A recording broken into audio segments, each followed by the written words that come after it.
Bonjour, bienvenue dans la série sur la relativité. Donc nous allons maintenant entamer une série d'expériences, des expériences de pensée, qui sont fréquemment rencontrées dans des discussions sur la relativité et qui mettent en évidence ce qui semble être des paradoxes, au moins pour une analyse superficielle. Nous allons commencer simple et nous terminerons par les plus compliqués. Alors, une particulièrement simple, c'est l'expérience du spot. Alors, comment ça fonctionne? On a un miroir sphérique avec en son centre un petit miroir plan. On a un rayon lumineux qui est envoyé sur le miroir, qui se reflète sur l'écran sous forme d'un spot lumineux. Et le petit miroir ici tourne à une certaine vitesse angulaire, oméga, et le spot, lui, se déplace à une certaine vitesse v. Alors, si la distance ici est L, la vitesse du spot sera simplement donnée par L fois oméga divisé par pi. Le miroir ici étant petit, il peut tourner à une vitesse arbitrairement grande, et le miroir sphérique peut être de grande taille, ou en tout cas on peut avoir un écran situé à grande distance. L'écran pourrait d'ailleurs être plan. Pardon, ici c'est pas un miroir, c'est un écran sphérique. Par exemple, si L est de 20 000 mètres, ce qui ne fait jamais que 20 km, c'est pas si énorme, et que le miroir tourne à 10 000 tours secondes, ce qui n'est pas non plus si énorme, c'est une assez grande vitesse de rotation, mais il y a des instruments de petite taille qui peuvent tourner bien plus vite que ça. À ce moment-là, le calcul montre que la vitesse du spot est de 400 000 km par seconde, c'est-à-dire supérieur à c. Et donc ça paraît paradoxal. On a là un spot lumineux qui se déplace sur l'écran à une vitesse supérieure à la vitesse de la lumière.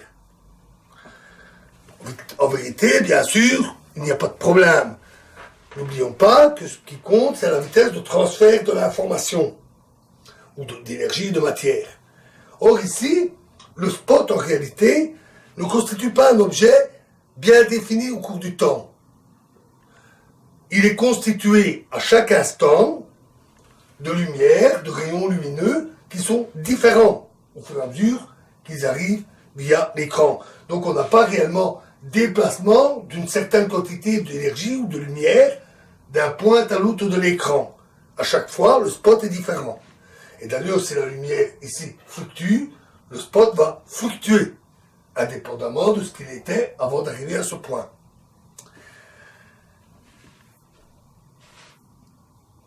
Il n'y a pas de transfert d'information le long de l'écran. Par exemple, si je place une tache d'encre ici pour empêcher d'avoir de spot, le spot n'apparaîtra pas ici, mais ça ne l'empêchera pas d'apparaître plus loin, inaltéré, comme s'il n'avait pas rencontré de tache d'encre. Il n'y a pas moyen de transférer une information le long de l'écran grâce à ce spot. On pourrait aussi occulter la lumière près du miroir, avec un petit obstacle. Dans ce cas-là, le spot va disparaître un instant. Et on pourrait même s'amuser à l'occulter et à le laisser passer de manière intermittente, par exemple avec un signal morse.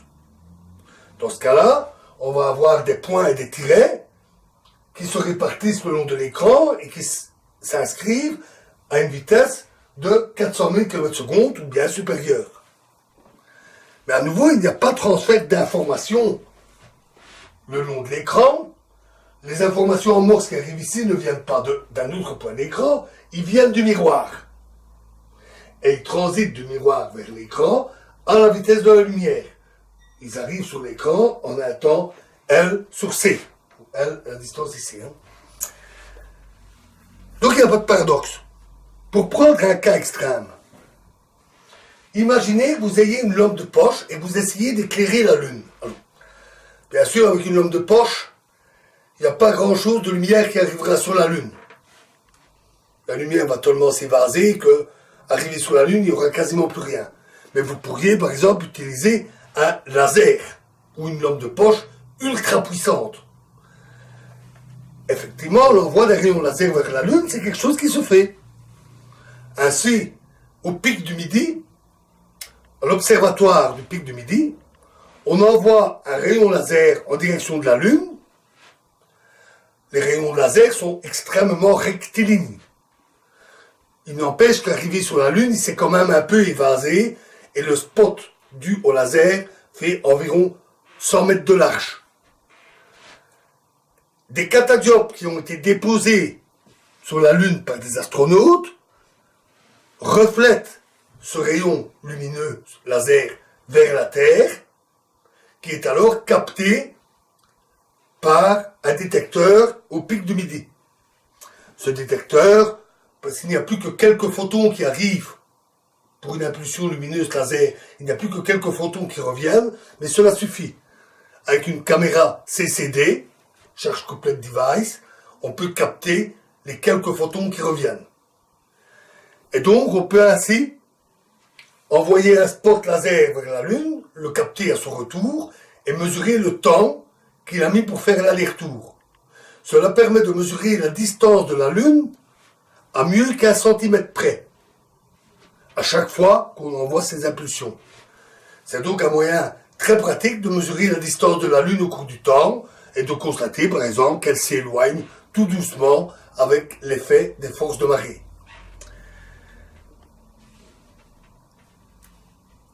Donc, imaginons que vous ayez votre lampe de poche, qui est un laser très puissant, et vous l'éclairez vers la Lune, et vous vous amusez à faire ceci.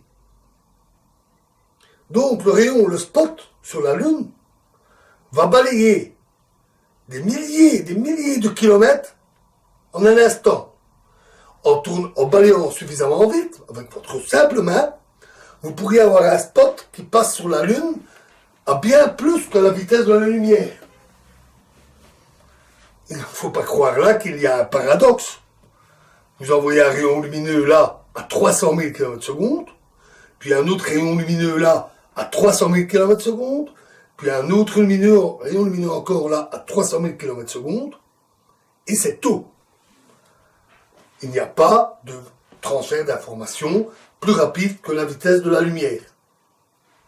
À supposer qu'il y ait un astronaute sur la Lune qui reçoit le spot dans les yeux, il saurait que vous avez pointé un laser sur lui. Donc une information s'est propagée du laser vers l'astronaute à 300 000 km/s, mais avec le simple spot qu'il reçoit dans les yeux, il est absolument incapable de dire ce qui est arrivé au spot à d'autres endroits avant qu'il arrive à ses yeux. Donc il n'y a pas de paradoxe. Pas de problème avec cette expérience, ma foi, d'une incroyable simplicité. Mais c'est une mise en bouche. Une mise en bouche pour ce qui va suivre, qui va se complexifier. Alors dans la prochaine vidéo, nous parlerons de la barre rigide, une barre infiniment rigide, que nous allons essayer de pousser, de faire tourner, etc., pour voir ce qui se produit. Je vous remercie.